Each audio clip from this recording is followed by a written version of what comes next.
Harga motor baru saat ini bisa dibilang cukup ngecekek dompet.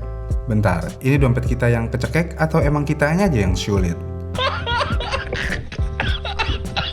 Tapi emang harus diakui, kondisi ekonomi Indonesia ya gini-gini aja. Jadi ya seakan-akan semuanya terasa sulit bahkan untuk membeli sebuah motor. Mungkin harga terendah motor Matic saat ini yang ada di angka 18-20 jutaan adalah harga yang cukup normal jika mengingat inflasi, kenaikan harga pokok, dan lainnya. Tapi ketika kita melihat kondisi kita, terkadang hal tersebut menjadi tidak relevan dan tidak wajar. Memang UMR naik, tapi semuanya jadi ikutan naik. Bahkan beras aja yang menjadi kebutuhan pokok juga ikutan naik.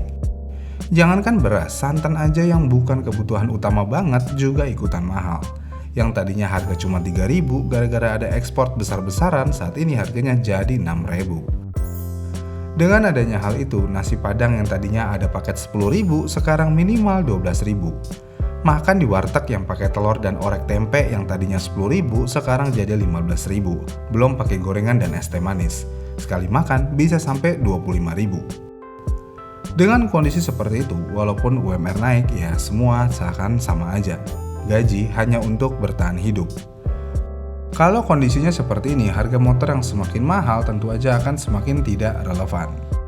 Tapi menariknya, walaupun harga motor baru semakin tidak relevan untuk kebanyakan orang, tapi tetap aja motor udah menjadi kebutuhan untuk kebanyakan orang.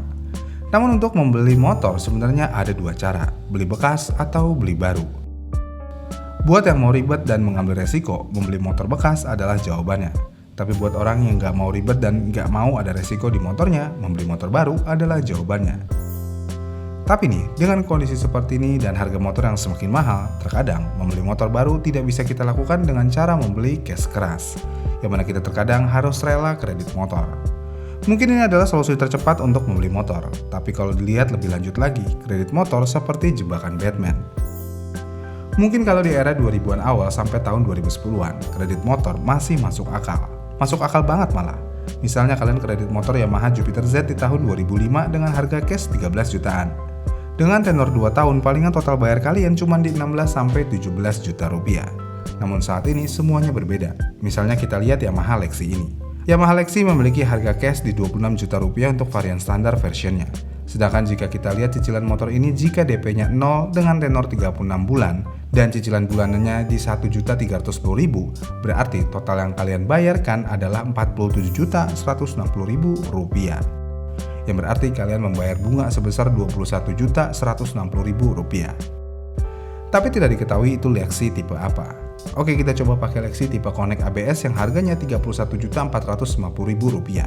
Tetap aja kalian membayar bunga sebesar 15.710.000 rupiah. Ya, itu gede banget, apalagi kita melihat tenornya cuma 36 bulan alias 3 tahun. Gimana yang 5 tahun? Bisa 50 juta harga Lexi doang.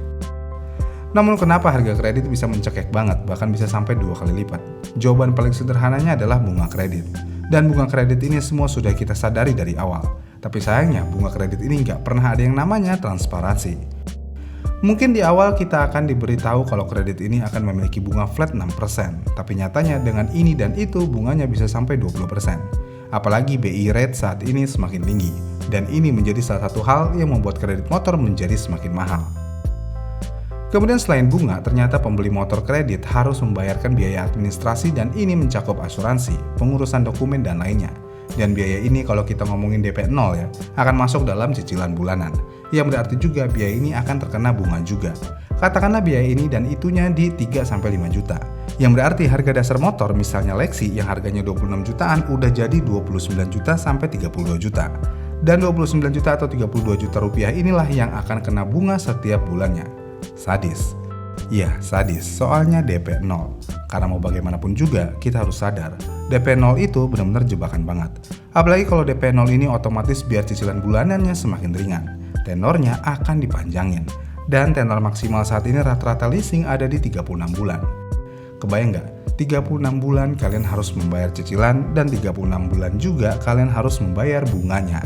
Dan tenor 36 bulan ini juga jebakan banget. Walaupun cicilan bulanannya terlihat lebih kecil, tapi total bunganya terkumpul justru lebih besar. Terlalu besar malah. Hitungan kasarnya gini, jika cicilan motor cuma 12 bulan, bunga totalnya mungkin sekitar 5 juta maksimal untuk saat ini. Namun jika 36 bulan, bunga totalnya bukan 3 kali lipat dari 12 bulan, bisa lebih. Kenapa bisa lebih? Ya karena bunga itu fluktuatif. Tapi kan ada yang nawarin bunga flat. Percayalah, yang nawarin flat sudah memperhitungkan kenaikan bunganya. Bahkan terkadang yang bunga flat malah lebih menjebak dari yang fluktuatif. Ribet kan? Ribet dong. Tapi mau bagaimana lagi ya kan? Terkadang nominal cicilan bulanan itu yang cuma kita mampu untuk setiap bulannya.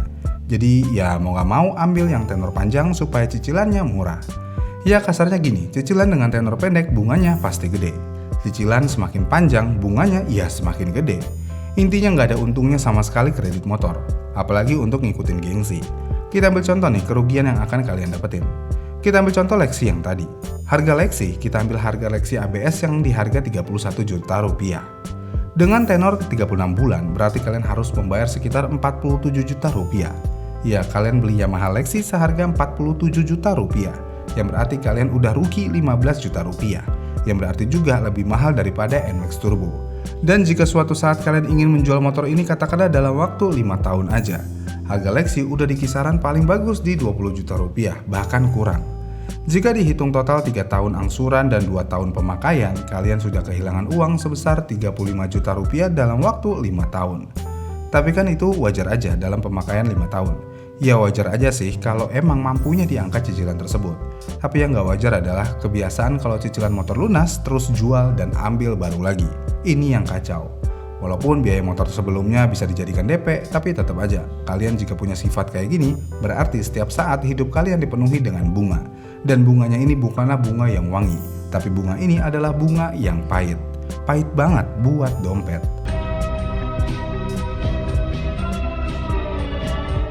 Tapi ada satu hal yang ngeselin di sini. Kredit sangat memberikan keuntungan untuk sales dan dealer. Dan hal ini bisa dijadikan celah untuk mereka bermain trik di sini, yang mana mereka biasanya mempersulit pembelian melalui cash dan mempermudah pembelian melalui kredit. Dan ya, di bulan Agustus kemarin, saya menemani teman saya yang ingin membeli Honda PCX 160. Ketika saya menanyakan ke beberapa dealer, semuanya inden, tapi kalau kredit bisa langsung diantar. Ini yang agak aneh, karena teman saya nggak mau inden dan nggak mau kredit. Akhirnya diputuskan untuk membeli PCX bekas.